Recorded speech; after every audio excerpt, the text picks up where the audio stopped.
Hey, Sarah. Let's discuss today's news from Gaza. The ceasefire entered Phase 2 on January 14, 2026. U.S. envoy Steve Witkoff made the announcement as part of Trump's 20-point plan. It focuses on demilitarization, technocratic governance, and reconstruction. A National Committee for Gaza Administration was also formed. What are your thoughts on this update? Yeah, Mourise, I saw that announcement from January 14, too. Phase 2 really emphasizes those main areas you just mentioned. The plan sets up a transitional, technocratic Palestinian administration for daily management. It feels like a clear next step after the October ceasefire began. How do you see the demilitarization fitting in here? True, Sarah. Demilitarization means disarmament of unauthorized personnel, according to the reports. It primarily targets armed groups like Hamas, based on the details released. This phase starts full demilitarization together with reconstruction work. It's quite different from Phase 1, which focused on hostage releases and partial aid increases. Right. The details on demilitarization do make sense from the official statements.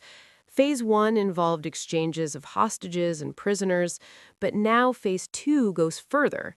Reports mention over 450 Palestinians killed in various incidents since the ceasefire started. That's from Gaza's health ministry data. The situation still looks fragile.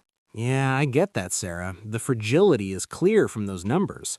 The National Committee for the Administration of Gaza has 15 technocratic members. They're supposed to manage public services like health and education for over 2 million residents. Mediators welcomed it as a way to bring more stability. That's accurate, Maurice. The committee under leader Ali Shaf is meant to be apolitical. It focuses purely on essential services without political ties. Reconstruction is a major part, too, because much of Gaza suffered severe damage during the conflict. Reports estimate billions of dollars needed for homes and infrastructure repair. Exactly. The reconstruction costs are huge, according to UN and World Bank figures. The Board of Peace was announced by Trump around January 15 or 16. It's an international body chaired by Trump to oversee everything. Members from different countries will join for better supervision and coordination during the transition. Yeah, Trump chairing the Board of Peace is a key detail in the news. The board is designed to make sure the committee operates smoothly. Phase 2 also plans for an international stabilization force to support security. Disarmament is still the biggest topic under discussion right now. Aid is very important in these latest updates. In Phase 1, more trucks entered Gaza, but delays happened at the crossings. Phase 2 promises a big increase in reconstruction aid for damaged areas and displaced families. The aim is more reliable delivery to address the humanitarian needs. Right. Discussing these aid facts helps us practice English listening in a natural way. The committee will handle public services under the board's supervision. Hamas agreed to transfer governance to this technocratic group back in October.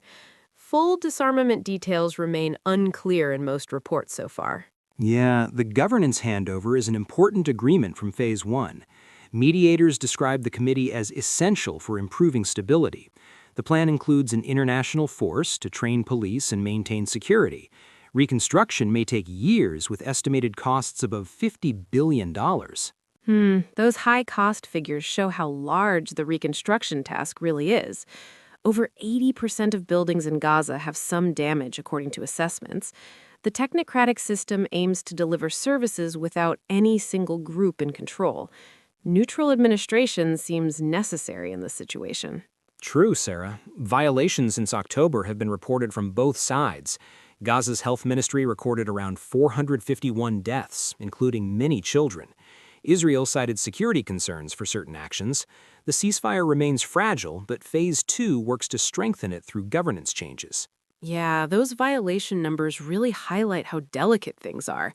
Phase 2 emphasizes preventing a return to major conflict via demilitarization. The Board of Peace, with members from various countries, should provide useful oversight. Talking slowly about these facts builds our English-speaking confidence gradually. Right. Slow talks like this improve communication skills a lot for beginners. The plan includes staged full Israeli withdrawal, though exact timelines are not completely set yet. The committee brings in experts from business and NGOs for practical day-to-day management. It targets long-term stability. Bringing in experts does make the committee more effective. Regional mediators such as Egypt and Turkey view this as progress for humanitarian conditions. Reconstruction requires huge funding and full cooperation from everyone involved. The facts show structure with real challenges ahead. Yeah, cooperation is necessary according to every report. The transitional period under the board and committee leads towards improved governance. Phase 1 included partial withdrawals and aid increases, but full implementation continues now. This news gives us good vocabulary practice on real topics. Exactly.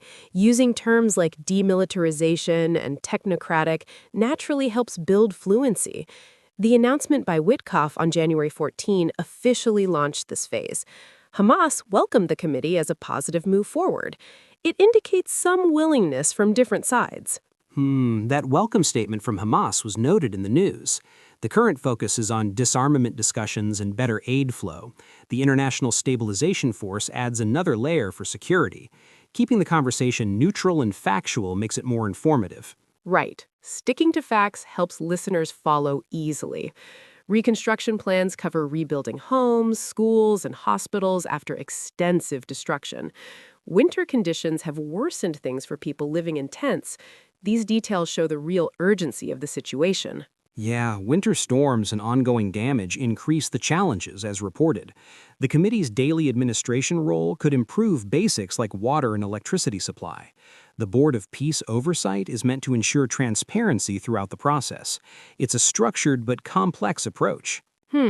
Transparency via oversight is an important element. Trump described the board as supporting a peaceful future. Mediators hope it helps consolidate the ceasefire. Discussing world events this way slowly improves our English listening abilities. True, gradual practice works best for beginners like us. The full 20-point plan covers hostage returns and prisoner exchanges from earlier stages. Phase 2 now moves towards long-term governance changes. These facts provide a balanced view of progress and issues. Yeah, the move to long-term governance is a significant shift. The committee has 15 members selected for their expertise. Reconstruction assessments suggest decades may be needed for complete recovery in some places. The scale is really large. Full recovery taking so much time is a realistic point.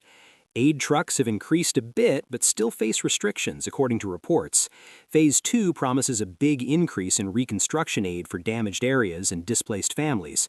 The aim is more reliable delivery to address the humanitarian needs.